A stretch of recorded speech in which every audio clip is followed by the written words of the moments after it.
Creativity in the Age of COVID with Dr. Judi Bloom and Richard Skipper. It's the only program in which therapy and entertainment come together to show everyone not only how to cope in the age of COVID, but how to be creatively productive through it all. And now, Dr. Judi Bloom and Richard Skipper. Happy Thursday, everyone. And happy Thursday, Dr. Bloom, and welcome to the show once again. And as I do every week, because it's under the guise of Richard Skipper Celebrates, I want to ask you, what or who are you celebrating today? Who am I celebrating? I am celebrating, hopefully, actually moving on from my home in Santa Monica, and because it's in escrow. So hopefully that will close. Closure, letting it go and everything. There you go, closure. And, you know, we're going to jump right into the show today because I know that you've got to get out of here right after this. And everyone today is rushing to get to something else. And here in New York, we're expecting a big storm tonight because it was 60 degrees yesterday. It was 17 degrees here in New York. And it's 60 degrees today. And, you know, I have this wonderful new game, and I'm going to start with an icebreaker question that I have not even looked at today. So God only knows where this is going to take us. But what have you bought that you love so much that you would happily buy it again? Ooh, that's a good question. What have I bought? I recently bought a new car. Really? Yeah. And love it. It's a 2020, so it's not brand new, but it's new for me. And love the car, and I would happily buy it again. There you go. Well, let's talk about music. Do you buy albums? Do you buy CDs? Do you stream? How do you listen to music? Well, I used to buy albums, God knows. I have a lot of albums still. But these days, I mostly stream. Well, I asked that question because our first guest today has a brand new, I brought him up on screen. Ron Jackson is a phenomenal guitarist. And not only is he a phenomenal guitarist, but he wears so many hats. He is a composer and he is a teacher. And I was looking at his schedule, and this is one man who I don't think the pandemic had any ability to slow down in any way whatsoever, which we're going to talk about in a moment. But before we bring him on, let's see this man in action, and then we will meet the phenomenal Ron Jackson on the other side. Here he is, Ron Jackson.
Amazing. I mean, can you believe?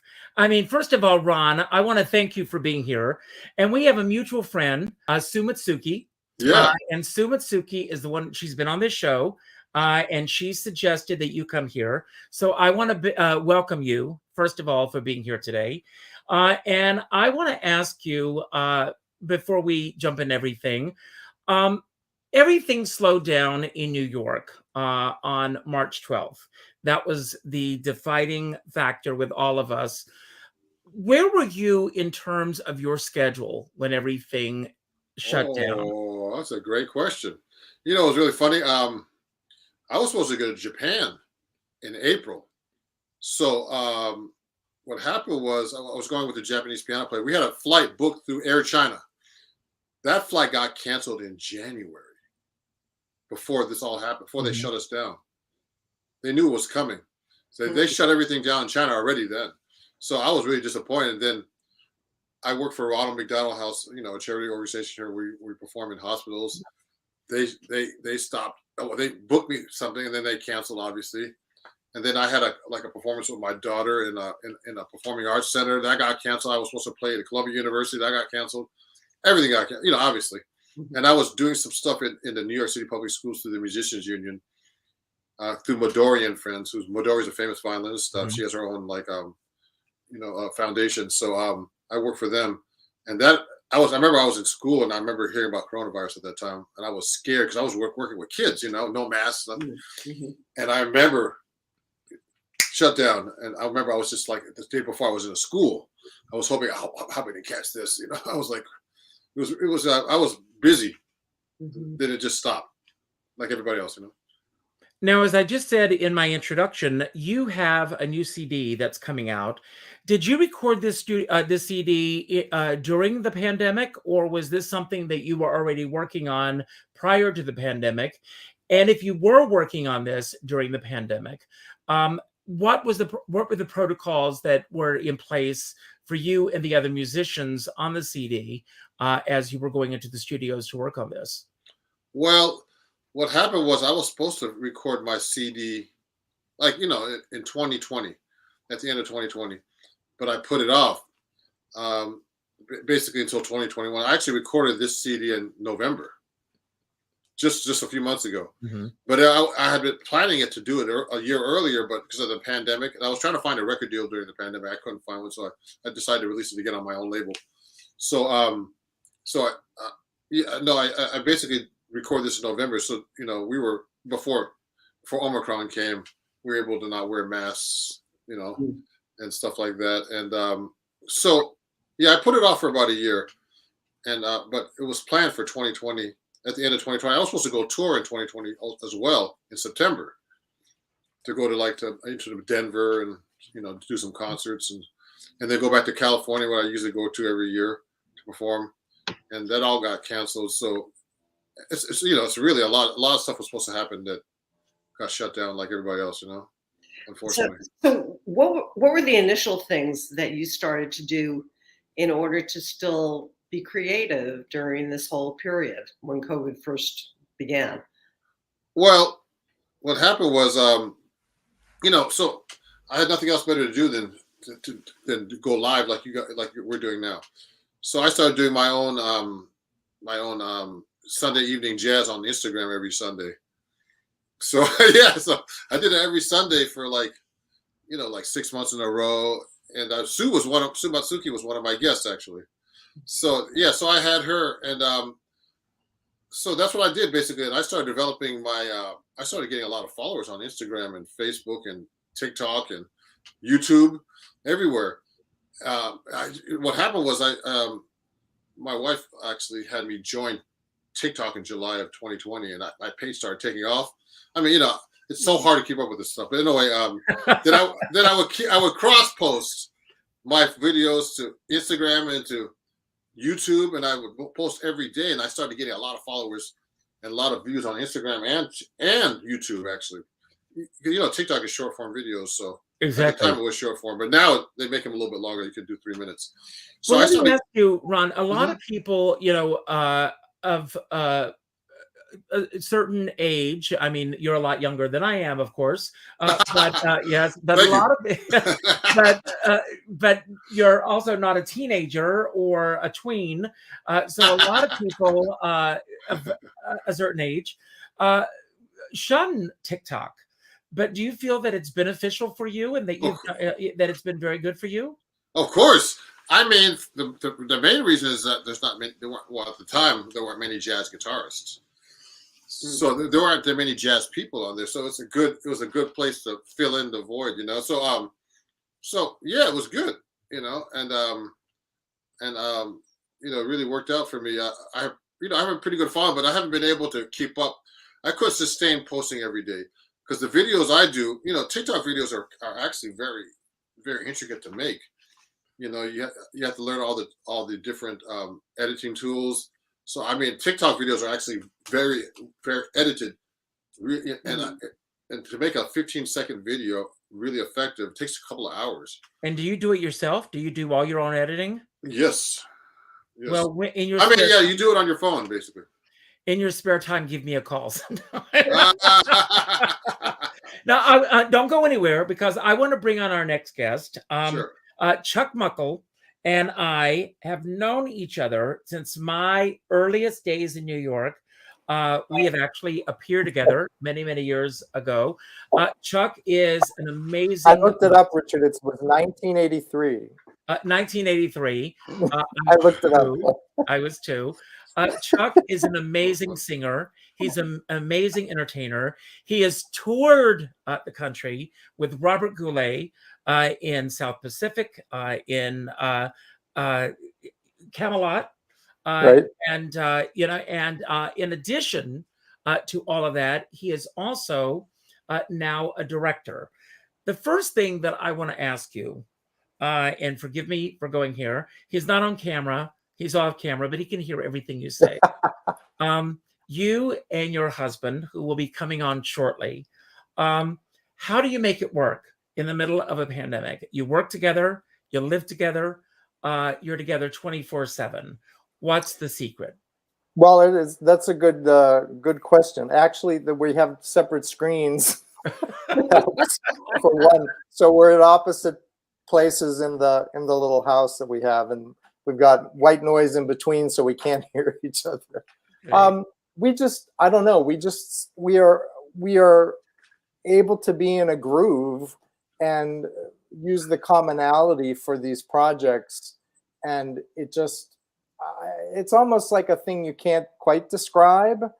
We're very good at it. We've always been very good at honoring each one's individuality, so we don't much fight about what's going on. We pretty much do the collaborative thing. It's like, it's tricky if like I'm directing and he's going to have input too. We try to navigate. We'll tell the actors, we're both of us like in the process here, so understand that when one is giving an input, the other might as well. So I think they get the hang of it pretty quickly. And because we sort of prioritize taking care of them, I think both of our focus is on that in terms of these projects, I would say, really specifically. So, and we've really, even, on stage, Zoom, we've really enjoyed giving a lot of younger people work, particularly. And I think we just sort of groove on that, and it carries the day, I suppose. Mm-hmm. I think that would be the general answer. Now, I know you primarily as an actor, as an entertainer, and now you are a director. You're directing this incredible piece that we're going to talk about when Lance comes on. But where were you when everything shut down, as far as your performing career is concerned as well? Well, it's interesting in a sense, because all my performing life, I always call my survival jobs like church music, liturgical jobs. That weekend, I was supposed to be working when everything stopped. I only found out that my job was not happening because it was announced on the radio that the archdiocese was closing everything down. I wouldn't have known any other way. So here we were in the middle of like a media event, and the media was what communicated that I wasn't going to have a job for the next, months and months and months and months. So what I sort of ended up doing, as we all did, was sort of retreating a bit into the cocoon, I would say, and using, as like I said when we were warming up, I am like analog as they come. I would rather be in person with people as to any choice. But I've been working on entering music into software that needed music that's been composed that needs to be nice copies, nice clean computer copies, and doing auditions at home, and even a couple live ones, when you suddenly have someone, it's like this, we're all here live in a sense, even though we're on Zoom, it's incredibly edifying to at least have like personal interaction rather than send us a tape and we'll get back to you, you know? So that's been part of this whole time. You know, a lot of working on projects that couldn't necessarily come to fruition now, as you all know and have been doing, I would say. I did have this one crazy thing that happened in November, and these kinds of jobs just drop out of the sky. And we're in COVID, right, but not Omicron yet. So I ended up doing this crazy gig for a couple days of a week in November on Blue Bloods. And it was just the silliest gig, but it fell out of the sky. And those are ones that just, you know, they don't happen all the time. But in terms of COVID, boy, do they have a routine. Everything is handled. It's like you've all had to deal with this and see it. You know, it's a huge organization. So every person is in charge of something or other. They guide you along. They, you know, the routine to deal with COVID is sort of amazing when you see these, when you're suddenly a cog in their huge machinery, and you're sort of stunned that it works the way it does, but it does. So obviously places have been making it work during this whole period. And that is amazing. Well, So, what really struck you about the way that they handled it? it was like a huge puzzle that, and every piece was there. I mean, they knew who you were. They knew where they were putting you. They knew everything, basically. It was almost like Big Brother, but really like supportive and organized and communal and creative. So that was the thing I think that was most, and everybody, you know, had a smile and a great attitude at the same time, while having to deal with this craziness. Right. So, and we're talking about, I mean, this was Jimmy Buffett, for crying out loud, who's a great, I mean, he's so easygoing. I was his double, which sounds, it's a crazy story, but everybody was just so nice and helpful and cooperative. That was really impressive in the age of everything just hanging in the balance.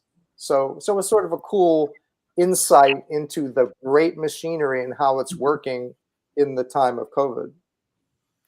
I'm going to bring Lance on in a moment, and we're going to talk about the process of his play from novel to play, and now the fact that it's going to open. God bless you, Ron. But before I bring him on, I know that you have a home, an apartment in the city, but you also live outside the city. Did you find that because of COVID that you spent most of your time outside the city? A lot of people were retreating outside the city, or were you still spending a lot of time in the city during COVID? At first, we were not as much, and we're already set up that we spend more time than not in the Mid-Hudson Valley because Lance works at Vassar. So a lot of that consumed the time, and coupled with the fact that we were trying to just, you know, insulate and isolate the way a lot of people were. And we would go back and forth from time to time. But when we did leave that weekend, we sort of, we like wrote down what's where and how much of anything is here. We were gathering things up like we were, you know, being chased by the Nazis or something. It was a really weird experience, knowing that we'd be back and forth, but it wasn't as much at the outset. So I'm going to bring Lance on, your other half, and we're going to talk about his process. Hello, Lance. Welcome to the show. Hi, Richard. So first of all, Flash Frozen, you, how long did it take you, first of all, to write the book? And let's talk about this story, an amazing story about this plane crash, 1961. And what was it about this that compelled you to want to write this book?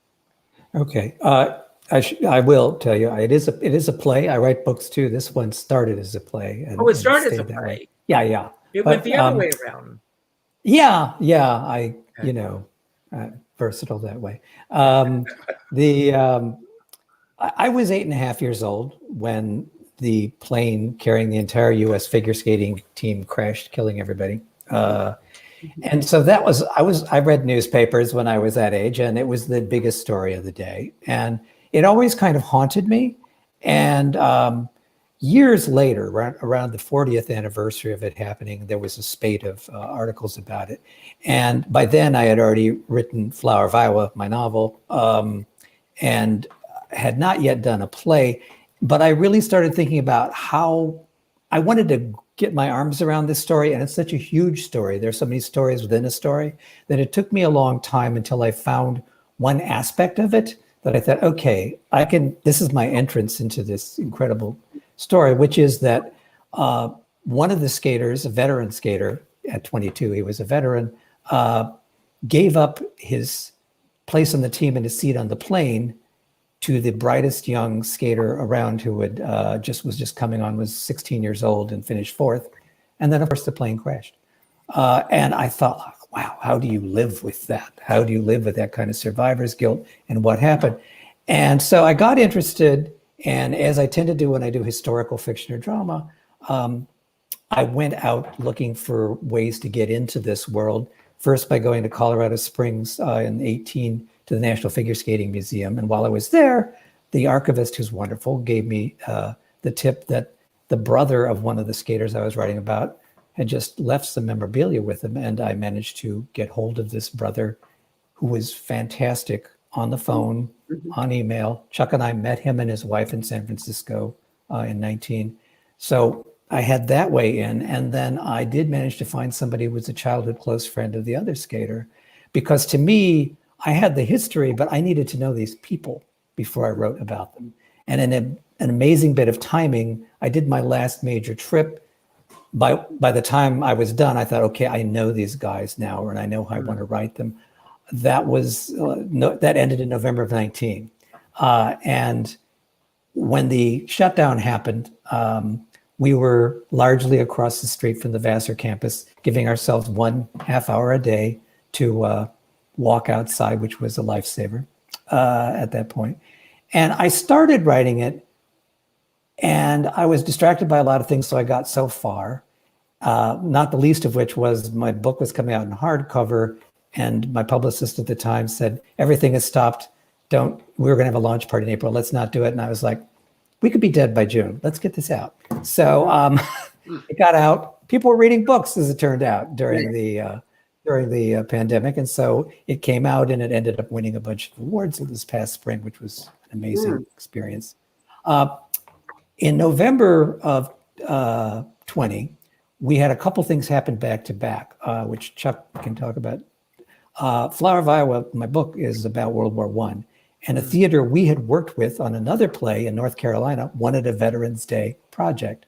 So boom, we ended up doing a Zoom video excerpt of it with actors that we'd worked with. And then we went on vacation at Thanksgiving to Provincetown at a time you could kind of do that. And I finished the play.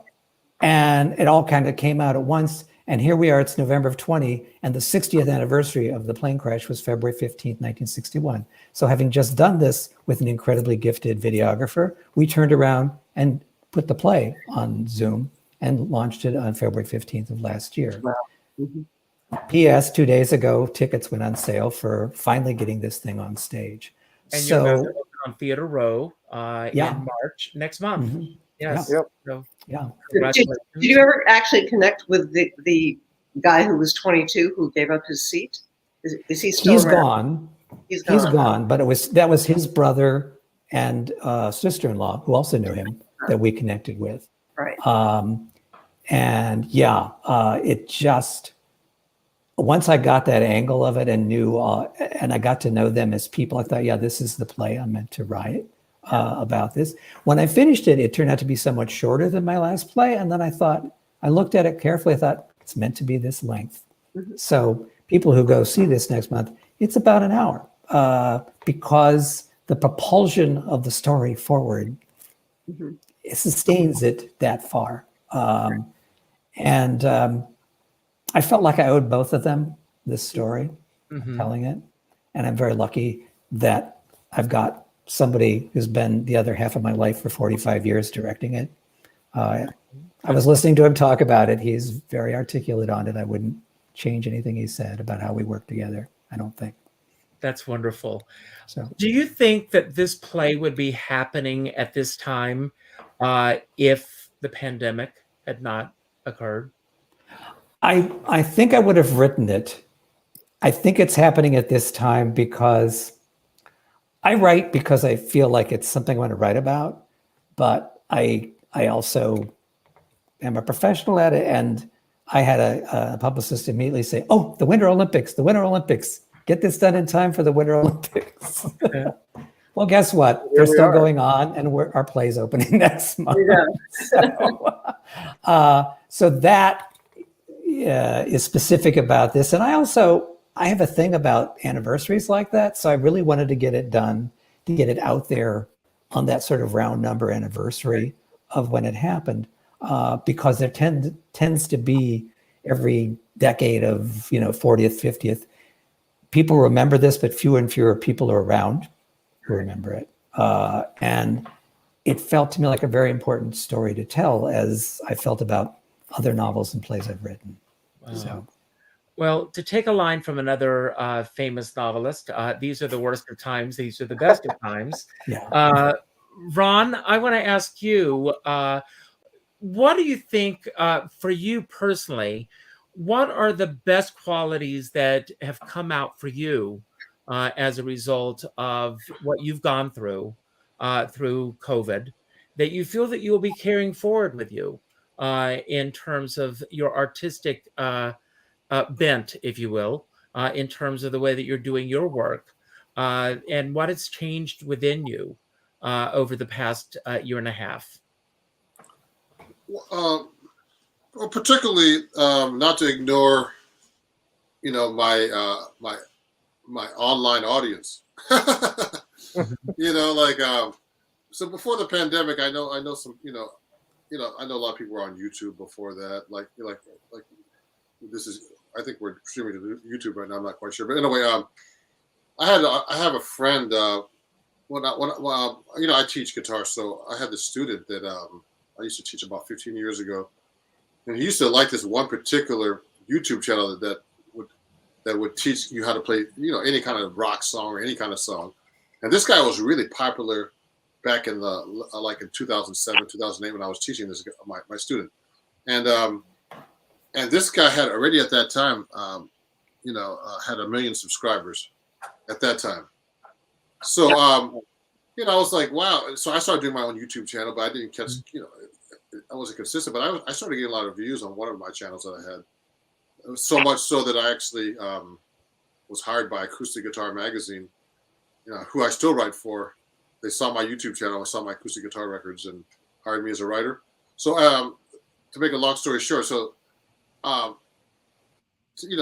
actually keep keep developing my online presence, even when I'm playing live, because I think one of the things I learned is I really appreciate performing live and seeing live music. I mean, we take it for granted how good we had it before this. Oh yeah. I mean, like it was crazy. Like suddenly you can't perform, and you're a musician or an artist or whatever you do, and then it was all taken away. So I make sure that I keep cultivating my online presence like you're doing, as well as my live presence, and that's what I learned. So I learned a lot also about hosting a show like you're doing and things like that, and being good with like having a good background and Absolutely. and all this other stuff that I developed. Good on camera. Yeah. Ron, did you continue teaching? Did you just teach via Zoom or one? I teach any way you want. Oh. I teach online. Uh-huh. I mean, I work for Midori and Friends, and I work for another organization called Astoria Art House, and I have to go tomorrow, literally to see 100 kids with 2 masks on. Wow. My head. No, I'm just kidding. my hazmat suit. No, I'm just kidding. Whatever it takes. Whatever it takes. Yeah, no, I teach in person, online, everything.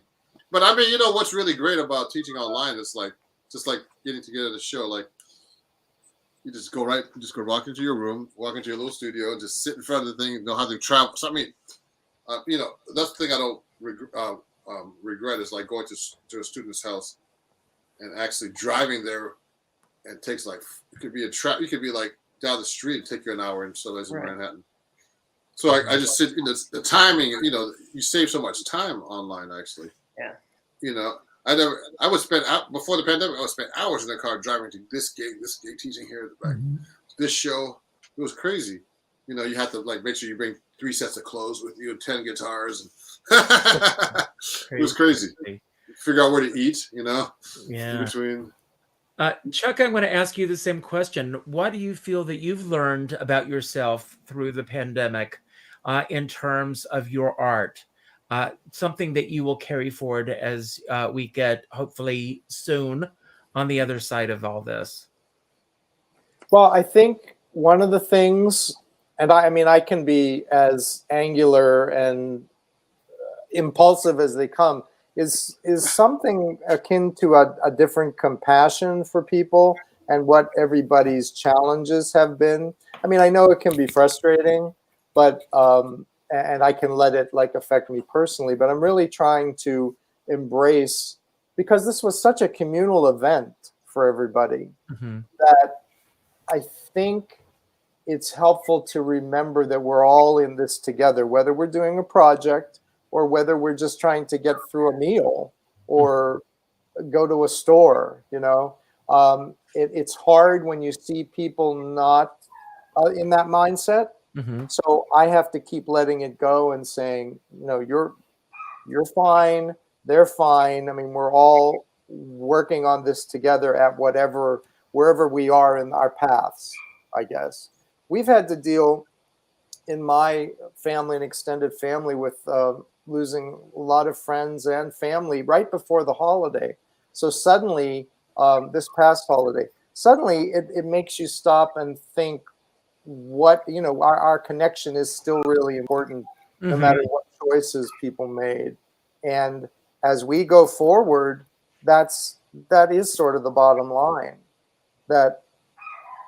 that's there's hope in that, in the possibility of even, you know, even the challenges that we've been thrown this almost 2 years. And it's been a struggle, but we'll get through it, and we're going to come out on the other side with maybe something more enriched.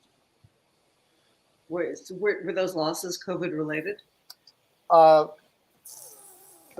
3 of them. One was one also had a COVID component, but it was 3 from one family, an extended family, all in a week. So anyway, that's not to belabor that. Everybody's had a variety of different you know, situations like that, but it does set you on a different track of thinking and relating and how you get through a day. Yeah, an appreciation of life, you know. Right. I think, you know, Oh my God, yes. Lance, I want to ask you, I mean, we went through this time where we thought that we were out of the woods, so to speak, and then Omicron came barreling at us. What did that do for you psychologically, with everything where all of a sudden we were told to retreat, so to speak? How did that affect you with the work that you're doing, with your teaching? Writing, for the most part, is a solitary profession. Right. But yes, but for teaching and everything else, it's not. So what did that do for you as far as that was concerned? Okay. I don't teach at Vassar. I write for Vassar. Okay. So you nailed the solitary part of that. It's been odd, I think, for writers to see, you know, everybody else going through who works interpersonally and can't just do it on a computer, and what they're having to deal with. And you're a writer and you can just sit there and write because, as you say, it's solitary. One of the things this has really reinforced for me, and it relates to your question about, you know, that sudden thing in November. I remember on Thanksgiving Day checking my phone, and there was the first mention of South Africa and Omicron. I thought, oh, here we go again. Mhm. Keep in mind that I was supposed Sorry? to be in South Africa this week. yeah, there you go. Are you There you serious? go. Yeah. But I very influenced by history and my writing, and the very first novel I wrote that got public attention was set in the First World War, and the Spanish flu is part of that story. Wow. So I knew that there had been waves in 1918, and there was not a single wave. So it made me a little less surprised by what's happened because I had that perspective. Likewise, I kind of feel when people say, and it's not lacking the compassion that Chuck talked about, but there is this slight feeling when people say, oh, it's been 2 years. It's like, World War I was 4 years and World War II was 6 years, and our grandparents and great-grandparents and parents lived through that. So there's part of that hits me that way too. But I felt really bad about what happened with Omicron and people's expectations. And there's no guaranteeing that we won't go through something like that again and relatively soon. But it was in mid-December that I kind of had to make up my mind whether we're going to go for this show that's happening next month. Mm-hmm. And I looked at what had happened in South Africa already and the curve and all that. And I thought, if you don't try, you won't know. And we could still obviously get derailed by this because we are a 2-person cast, Chuck and me, and a 2 wonderful crew, and that's it. So if somebody gets sick, we will have a problem putting this show on. But if we don't go for it, we'll never know. That's right. If we could have told this story at this time. Do you want to do that. Do you have standbys, backup? I guess Living dangerously that way. How long is the show going to go on for? It's 8 performances. It's Thursdays through Saturdays at 7 p.m. and Sundays at 3 p.m. March 10th through March 20th. And that, when I was at the museum, the figure skating museum in Colorado Springs, they have a life-size blow-up of this famous photo that we got the rights to, where the whole team was on the stairs of the plane before they got on. Mm. And Doug, the character who was 16, was so small that he wasn't visible in a lot of the pictures. But in the particular picture they have blown up, he was at like eye level with me. And it just felt like, tell my story. Mm. Wow. So I did. Or have. Wow. So, Ron, I have a question for you. You have been performing a lot and you've been traveling a lot.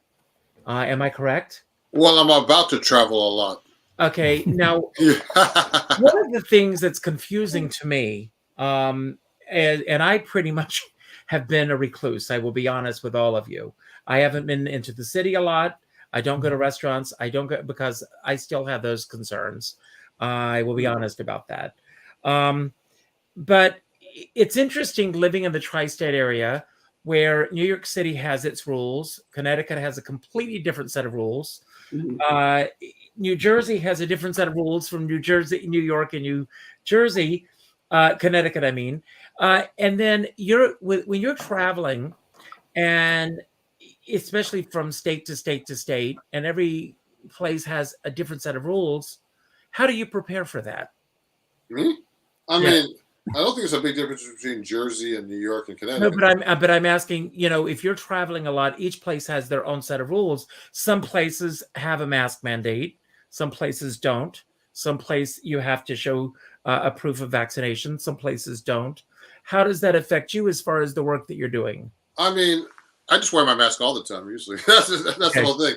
And if they ask me for my vaccine card, which you'd be surprised, in New York, sometimes they don't even ask you. I just show it to them. But I'm about to go on a tour for about a month that I set up, like Lance was saying. Like I started setting up a tour of the Midwest and the West Coast. I started working on this in June, like May, June last year, and some of the places I was supposed to perform at were closed during the Omicron wave. But fortunately, everything's opening up now, so my tour is happening.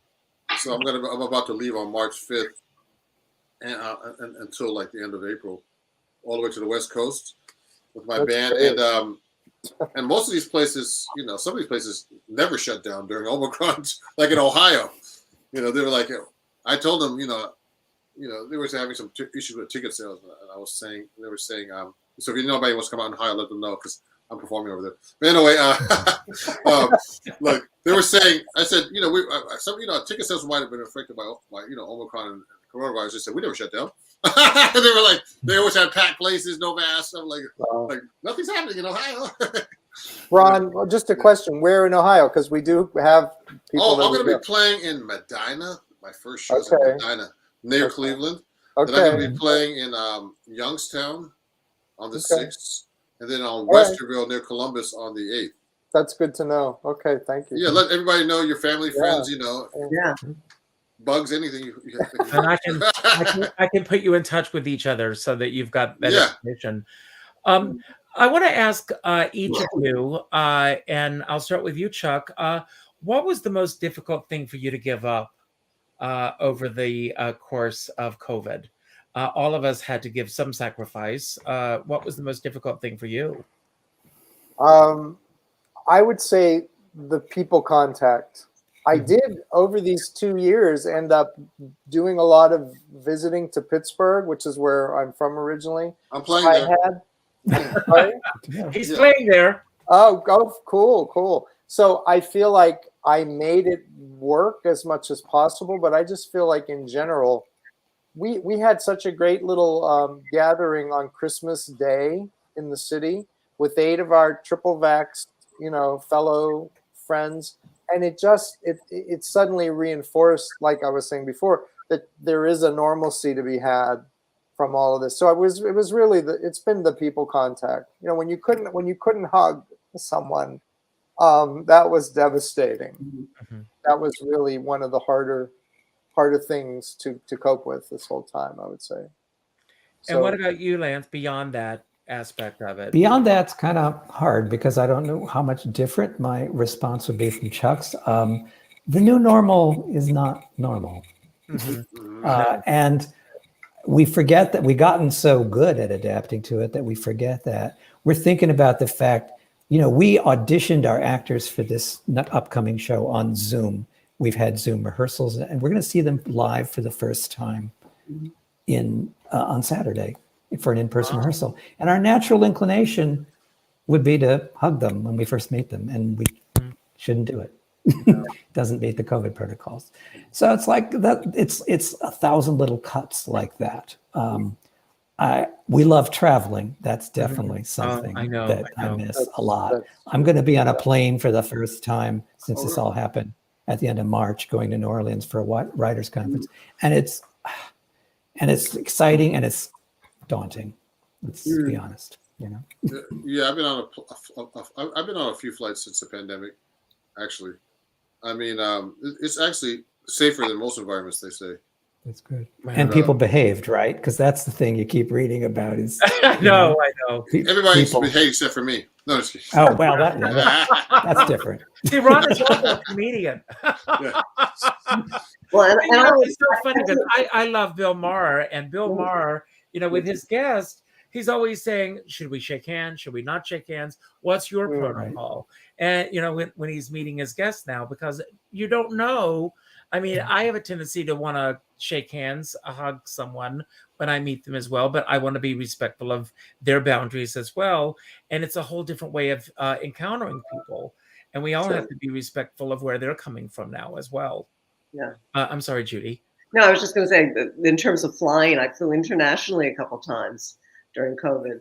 And that was probably the best way to travel because you don't have the crazy, for whatever reason, it seems like there's no acting out on the international flights where there is on the domestic flights. Right. I've never heard of any incidents on international flights, actually. And, and they're very strict on the flights, in terms of what it's the American way. Right. Yeah. Yeah. So I mean, it's. I'm going to ask what's going to. It may sound like a bizarre question, but my brain operates in these bizarre ways sometimes. But I'm reading Brene Brown's book now, Atlas of the Heart, and there are certain words that are trigger words for all of us. And one of the words that she talks about in the book that I'm actually reading a chapter on right now is the word reverence, and how we have a reverence for certain things and a reverence for what we're going through right now. And I have been looking and trying to find the reverence for what we're going through. And for me personally, the reverence in respecting what we had before COVID. I was out the night before everything shut down with my friends. I was out with Sue Mitsuki. She was my date on March 10th in the city. We were seeing a show and having a wonderful time, not realizing it would be the last time that we'd be going out. Performing a couple of weeks before that, not realizing that would be my final performance. And there's so many things that we take for granted. We take for granted that we're going to buy tickets to see a show and that we're going to show up at the theater and the curtains are going to go up. And how many times have we been reading in the papers that families show up at the theater now only to find out that there's not going to be a show that night, or a restaurant not being able to go to serve because someone got sick in the kitchen or something. And I want to ask each of you, and I'll start with you once again, Ron, what you find right now, the reverence, what you are finding that you respect from what was, and how you're looking at things through different eyes right now. Yeah, I mean, basically almost the same things you mentioned, like particularly how we took for granted everything before, like being in a crowd of people with no masks. You know, I mean, you would never think of that before. You know, seeing a packed concert like this, and you would never think of catching a deadly virus to die from that. Those are the things I think about. You know, the thing that really affected me was, like, I have a granddaughter. They live in Connecticut. I remember I was going to play at the the Carlisle Hotel with somebody. At the bar that I was playing a gig there. I left. My granddaughter's like crying because I left, and then that was in March. And then I remember the next day shutting down. And I couldn't see her for 2 months until May. You know, March, April, May, until the Memorial Day when they decided to open up a little bit. You know, so I mean, those things are really gave me reverence. I would call things like that. Chuck, I would say reverence again, maybe in the similar theme for time spent with people, because you don't know if that's the last time sometimes. If you have something to say to someone that you really feel strongly about, like with the one aunt who I was very close to, and I knew I was not going to be able to talk to her anymore. I wrote a card, and I wrote down the things that I wanted to say that I wouldn't be able to, and that was really important to me. And I feel like that's part and parcel of what we revere and have come to appreciate. You know, people have disappeared from people's lives. Even like in this play, they're gone, and no one has gotten to revere them. And it's something we have to remember to keep dear to us as we move on, I would say. And Lance?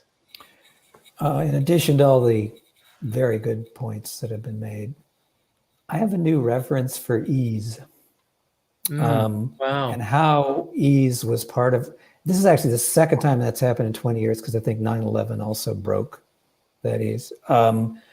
Once this pandemic ends, and all pandemics do, once the last wave has happened, the last thing to come back is going to be the ease many of us felt. I think Ron kind of referenced that in what he was saying. The last thing that'll come back, even when we're no longer feeling immediately in danger, is that sense of ease that we had, that we took for granted, didn't know we had. So That's kind of my extra takeaway. And Judi. Well, I would agree very strongly with Lance that we're all kind of going to always be just a little bit looking over our shoulder, what's coming next, right? I particularly feel for all these kids who are growing up in this crazy, crazy situation and, going to school with masks on and, if they got to go to school at all and not, kids who wound up graduating last year from high school without ever seeing their friends, for graduation and all that kind of stuff that's happened. It's really skewed our whole concept of what it means to be a developing human being and be in relationship with others. And, that's something I think that hopefully we won't take for granted. But I do think that there's that little piece of us that's going to always be kind of going forward in our lifetimes anyway, until the next, until we all die out and the people who follow don't remember, which is what always happens, right? Absolutely. In the lessons of history. Absolutely. Kind of looking over our shoulders. Absolutely. Yeah. Well, as we wrap up, I'm going to say my closing remarks. And then, Ron, you will get a chance to say your closing remarks. It can be about anything that we have talked about today that you want to build upon, anything that we didn't talk about that you wish we had, or just any closing remarks that you want to say to everyone watching, followed by Chuck, and then Lance, and then Judi, you will have the final word today. And basically what I want to say to everyone is, first of all, thank you for tuning in today. We all thank you for watching. Check out Ron's music and don't forget to check out Flash Frozen. It's going to be on Theater Row opening. Once again, let me pull this up on the screen here.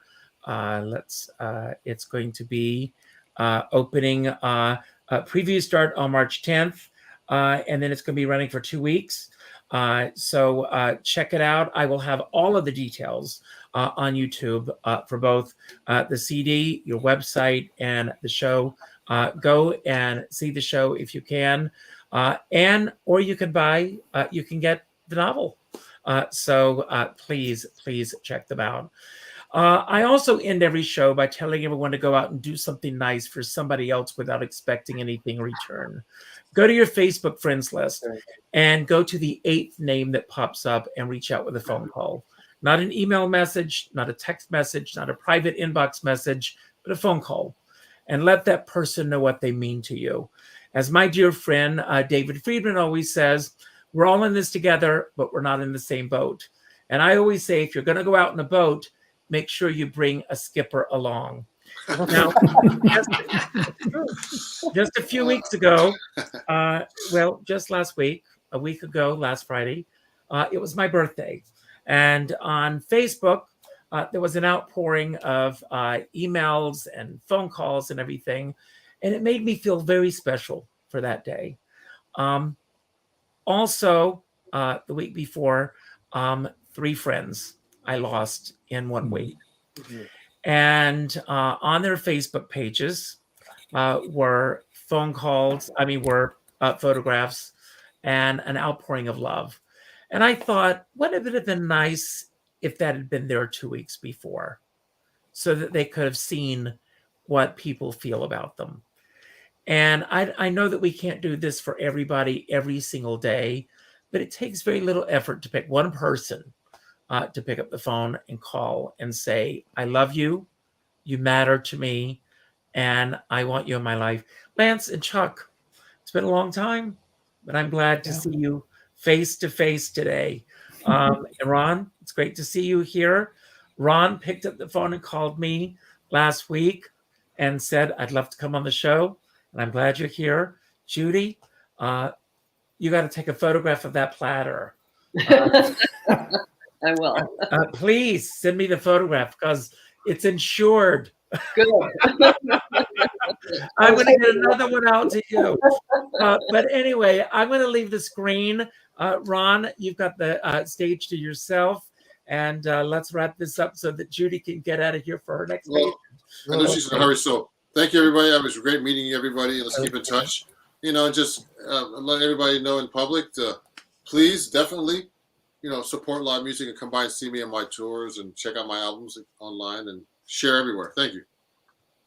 Thanks, Ron. Lance? Richard, oh, go ahead, Lance. I've been deferring to him a lot over the last 45 years. He can go first. Richard, this really was special, and thank you for inviting us. And the fact, as you embellished, we don't always see each other or in contact all the time, but we're with each other on a certain level. This has been a challenging time, but I think everybody needs to know that we're all connected, and that's really important in some way or other. And that's our value. Thank you. And I want to also thank Judi and Richard for this opportunity. And I just want to finish on resilience, because I'm so amazed at people's resilience to the last 2 years. And you should never discount that. That's all I want to say. Agreed. Theme of today's show: don't take your life for granted, or the people you really care about, don't take their lives for granted either. None of us know what's going to happen. So let's make sure we stay in connection and let everybody we know just how much we truly care for them every day. See you soon.